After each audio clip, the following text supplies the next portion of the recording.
In this episode today, Dr. Sabrina, we're going to dive into how micromanaging leads to employee burnout and decreased morale and inefficiencies in your team. We're going to discuss the power of autonomy and how trusting your team boosts performance and job satisfaction and retention and makes you more profitable. So I'm going to get started with just sharing from a team member's perspective. And full disclosure here, Dr. Sabrina is not a micromanager, but this has been coming up in our group as we coach our business owners. So we felt it was important to hop on today and share this. So today, I want to just share how micromanaging really affects your team members and what it does to them and everything that's happening on the back end of your business that you may not even be realizing as a result of micromanaging. So when you are micromanaging your team members, this leads to burnout and stress because your team feels constant pressure. So they're jumping back and forth. They're trying to complete tasks. But if they're waiting on you for answers, if they're waiting on you to give them the next step or the decision, and they can't make decisions on their own, they are feeling frozen. They're just going to freeze up and they're not going to get things done. And Melissa, I think, because you've got me reflecting on my own experience years ago when I was a team member. And one of the things that I remember is when I worked for someone who was a micromanager, I was afraid. Yeah. So every time I put something forward, I was afraid it was either going to get positive feedback or very negative feedback, but there wasn't much gray in between. And so I had that anxiety. And so I remember like work was this constant state of stress, adrenaline, cortisol, all of that toxic mix of chemicals in my body. And that obviously for a long period of time, when you stay in that state, that leads to burnout. Yeah, you just hit the nail on the head. You know, you're really creating a relationship and an environment with this person that says, I have to have constant approval. Yes. Yes. And it's constantly looking for that approval that is so draining. I mean, that completely shuts down our creativity. I can't be creative if I worry if someone's going to like what I do or not. Right. And on the other end, the business owner is creating a situation where they're having to give that constant approval and constant feedback. So it burns them out as well. But, you know, really what this leads to is low morale and confidence, because a team member is second guessing every single thing that they do. So what's going to happen is they're going to get stuck. They're going to freeze up. Things aren't going to get done. Balls are going to be dropped because they feel as if they can't move forward. Well, and, you know, we teach people how to treat us as business owners. And so when we have business owners who say, my team depends on me for everything, like they run everything by me, they're calling me and texting me constantly, I can't get a moment's peace because my team, when we hear that, the first thing we have to own for ourselves as business owners, we train them to be that way. And so it burns us out, but you've created a team that cannot move forward. They cannot move forward without your approval. And that creates stagnancy because there's no way you as the business owner can be there to approve everything in a timely fashion and keep all those balls rolling. And so it bogs the whole team down. It does. And really what a lot of this goes back to is inefficient systems. So not having systems set up or constantly having the need to tweak the systems. So your team member can't just run with it. And truthfully, they want to be successful. And yet they just can't do what their gut's telling them to do. So they know what your clients and customers want and need because they're the one delivering the services. They're the ones in the day-to-day. But they just feel helpless. Yes. And what you said really hits home. They feel afraid. Yeah. So what happens is all of these inefficiencies are coming into play. This team member, you may see something good in them. On one hand, you're thinking, oh, well, they're an A player.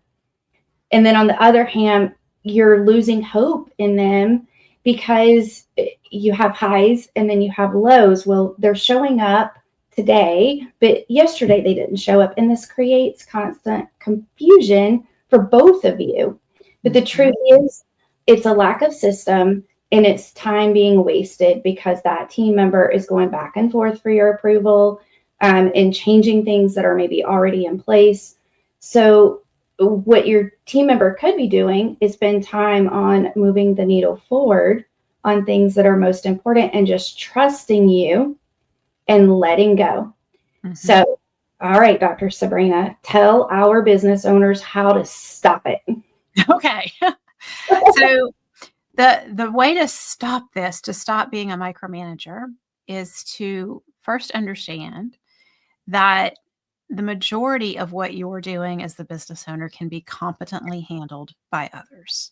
There's some research that I cite in my talks lately that I'm doing, where us as knowledge workers, and that's every business owner, is doing 41% of what we're doing offers us little or no personal satisfaction and can be competently handled by others. So whenever people push back and say, well, I could never do a 25-hour work week, I think, first off, the majority of what you're doing can be competently handled by others, and it's probably not giving you a great deal of satisfaction. So let's get that off your plate. And so the chart of $10,000 an hour activities is the best place to start with stopping the micromanaging, because when you print that chart out and you laminate it and you put it behind your computer monitor, every time you look up from a task and you ask yourself, was I just doing a $10,000 an hour task? Oh, wait, no, that was a $10 an hour task I was doing. It becomes painfully obvious how much time we're spending as business owners doing things that could be competently handled by others, that would free up our time to work from our strengths, from our zone of genius. And so you can get this chart at tapthepotential.com/10K. And the beauty of this chart is understanding that a $10,000 an hour activity, every single one of us, no matter what role we're in the business, can be doing $10,000 an hour activities. So it's not just us as the business owner, but we can have our team members doing $10,000 an hour activities. We're doing $10,000 an hour activities when we are working from our strengths and we're doing something that makes everything else easier or unnecessary for ourselves or others. So when we start delegating and getting things off of our plate that are not $10,000 an hour activities, we may have A-player team members that we delegate to. They eventually are going to get overloaded and they have to learn how to delegate too. So it's not just us as business owners that needs to learn the skills. It's our team members too. But right now we're just talking about us as the business owner. And so the very best place, once you've downloaded this chart and you've realized, hey, I just spent 4 hours of my day doing activities that are worth anywhere from $10 to $100, but not any $10,000 an hour activity, is to identify who on your team could you trust to take on these $10 an hour activities that you just spent 4 hours doing. Mm-hmm. And delegation is like a muscle. We have to build it. And it's not going to go perfect and smooth every time.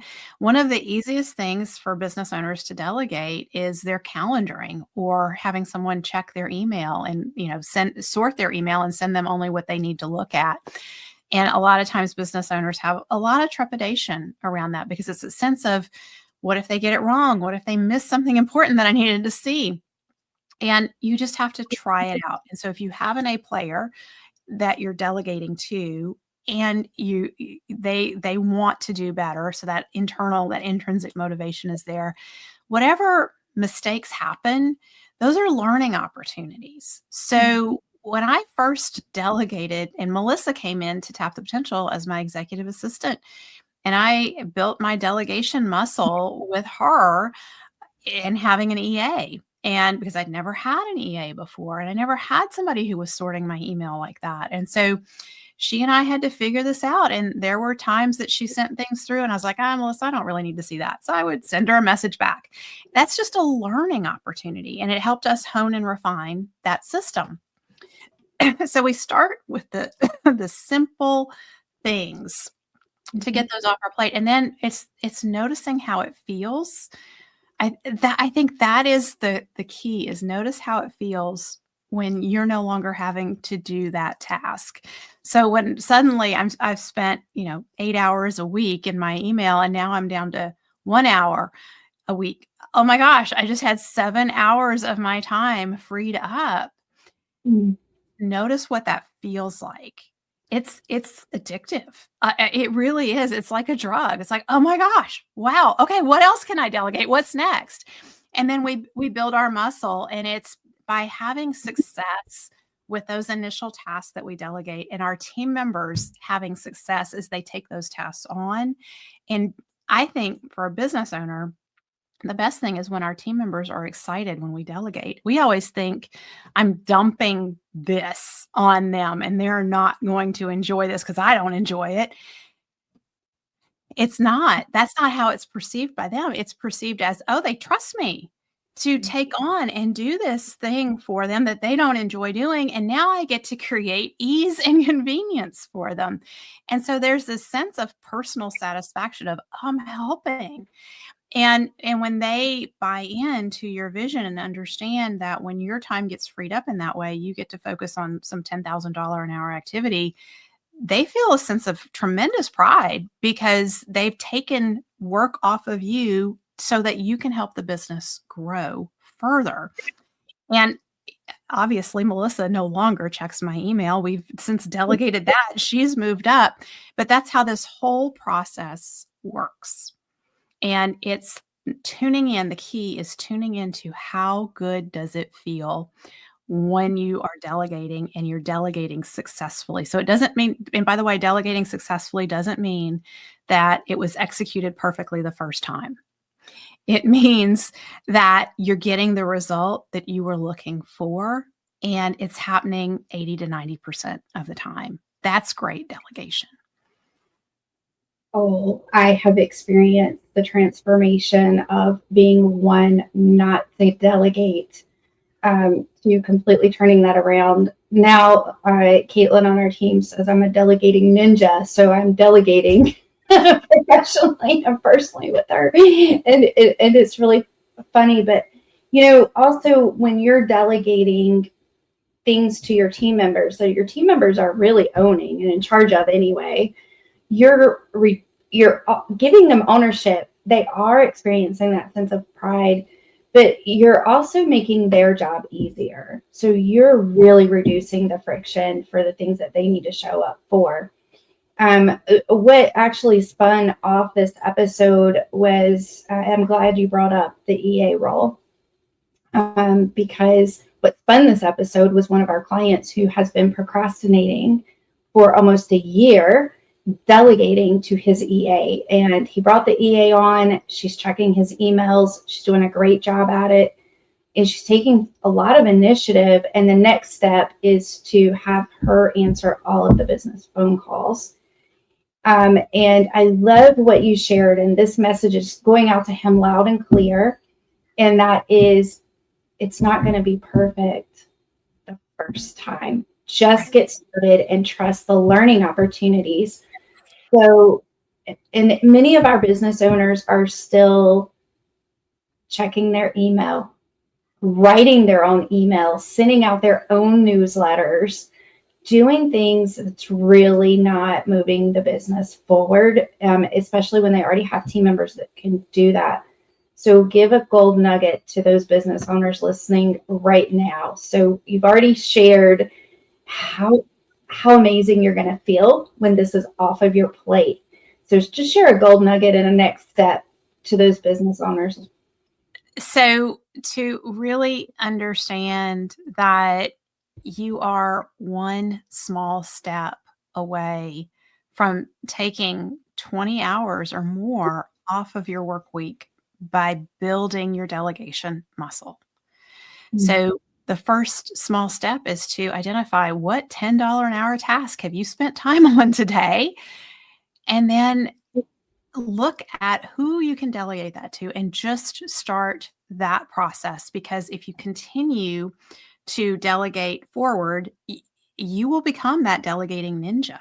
I have a reputation in my household as a delegating ninja because my rule of thumb is I don't do anything that someone else can do for themselves. So all of these things that we learn as business leaders, we can use with our children too. And it makes life so much better for us business owners because we feel like we're carrying the world of responsibility on our shoulders. And then when we bring that home and we feel like we're carrying all the responsibility at home too, it's exhausting. So again, start small. The small steps forward, taken in a consistent direction, lead to big change in a relatively short period of time. Like if you could start this today and you continue to delegate, next year at this time, you'll be down to a 25-hour work week or maybe even less. Absolutely. So I'm going to give you the next steps on what your team needs so that you do not have to micromanage them and that they can show up and do what you need them to do. So it's all about systems. So if you are consider the things that you're doing that you want to delegate out, or maybe you have delegating, but you just haven't given that team member full control. Create the system around it and give your team members clear expectations and guidelines to work from. This could be simple as recording a video. You could record a video using a platform, or you could record your screen. That becomes how you build the system out. And then you just simply put it in your project management tool. And now you've created a library of videos that your team members can refer to on and in the future. And you're taking something off of your plate. So having that project management tool is vital. That comes back to systems. We talk about that a lot on the Profit by Design podcast. And then the other thing is print out that chart of $10,000 activities and really ask yourself, if I stay doing the doing and all of these low value activities that I could be delegating out to someone else, will I achieve my vision? Will I achieve the goals for my business this year? Likely not. When we bring clients into our program, I routinely see, I would say, Dr. Sabrina, at minimum half of their work week could be being delegated to someone else on their team. Wow. So if somebody's working 60 hours, you're saying at least 30 hours could be delegated. That's incredible. Consistently. Yeah. Well, and I know it's true, Melissa, because you repeatedly come to me, usually after about 3 weeks of someone being with us at Tap the Potential and saying, I just helped so-and-so cut 15 hours from their work week. So I know this is happening. It's ongoing for our clients. Share with us, you've been working a 25-hour work week since the beginning of Tap the Potential. And recently you shared you've even cut that down significantly. Yes. Tell us how it feels now. Yesterday was a day that I had no meetings. It was bizarre. I didn't know what to do with myself. I was checking, I did all the things that we tell our clients don't do. I was checking Voxer. Does somebody need something from me? It's quiet on Voxer. I was checking Slack. Everything was handled there. And I was all caught up on my work because I have my $10,000 an hour activities and they're all done. And I actually sat down in the middle of the day and watched a Netflix series. Like, it was crazy. But wow. that is because we have delegated and we have all elevated what we are doing at Tap the Potential. And my highest value activities don't take me 40 hours a week to execute. And that's the beauty of when we're working from our strengths. Yeah, I love hearing this. What I need from you, and business owners that are tuning in, what your leadership team needs from you is the thing that you do best. I need you to be able to show up and be the visionary for the company, whatever that looks like for you. And then I need you to let me own my role with full autonomy. And we've given you the process of the last episode on client delivery, and then now micromanaging. We've outlined the steps to get there. And once you reach that point where your team members are fully owning their space and they feel so much buy-in and satisfaction in their role because they feel successful too, and you've reduced that friction from them, you are really building a sustainable, profitable company. Yes. And every time we delegate, we are creating opportunities for someone else to move up in the business. And opportunities for growth and development are the number one retention tool for A players. So if you want to attract and retain A players, build your delegation muscle. I love this. So some of our listeners may not have a full team of A players. What are their next steps, Dr. Sabrina? Well, then in that situation, I would recommend get How to Hire the Best on Audible, Kindle, paperback. Sign up for our How to Hire the Best course at tapthepotential.com/course. And when you come into the How to Hire the Best course, this is the best bargain out there because you sign up, you pay one time, and you have lifetime access for you and your team members to go through. So you can get, once you've hired an A player, you can get them to go through the course and finish the course, because most business owners, here's a hint, don't finish courses. Can you imagine that? We sign up for stuff and don't finish it. We're too busy micromanaging. We're too busy micromanaging. So you learn how to hire an A player and you bring them into the course, and they usually are the ones who finish it. And the reason you want to finish the course is because then we feature you in our Great Place to Work spotlight at Tap the Potential, because you have done the things to become a great place to work. But it doesn't have to be you, the business owner. But when you come into that course, Caitlin is a How to Hire the Best strategist. She and I handhold you through customizing everything that you're learning in those videos to your business. We review your job ads. You can post questions in our Mighty Network. We do Q&As twice a month. On those Q&As, you can ask us anything about hiring, leadership, team development, player retention, job performance reviews, firing people, how to have this difficult conversation with this team member who's been on your team for 10 years, but they're not performing. All that kind of stuff. You can just ask that to us in the Q&A for How to Hire the Best. So it's huge value. And if you need to get A players on your team, just sign up for the course. Awesome. Thank you, Dr. Sabrina. And thank you to everyone tuning in today.